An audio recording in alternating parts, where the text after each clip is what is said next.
Hi అండి, అందరికీ నమస్తే. ఇప్పుడు మీరు చూస్తున్నారు కేరళలోని కొట్టియూర్ మహాదేవ టెంపుల్. ఈ టెంపుల్ని దక్షిణ వారణాసి అని కూడా పిలుస్తారు. ఈ టెంపుల్ సంవత్సరంలో కేవలం 24 రోజులు మాత్రమే తీసి ఉంటుంది. కాబట్టి ప్రతి ఒక్కరూ వెళ్ళి ఆ మహాదేవుని దర్శించుకోండి. నేనైతే అనుకోకుండా వెళ్ళామండి. అస్సలు నేను ఎక్స్పెక్ట్ చేయలేదు, వెళ్ళాలని అనుకోలేదు.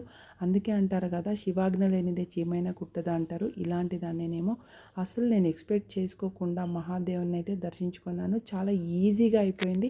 మనకి వీడియోలో చూపించినంత కష్టం ఏమీ ఉండదండి.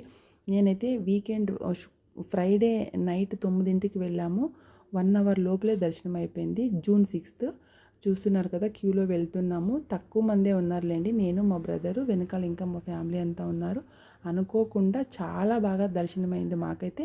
మీరు కూడా ఎవరైనా వెళ్ళాలి అనుకుంటే జూన్ 24 వరకు ఓపెన్ ఉంటుందండి. తప్పకుండా ఒకసారి వెళ్ళండి, ఆ మహాదేవుని దర్శించుకోండి. ఓం నమ శివాయ. బాయ్ అండి.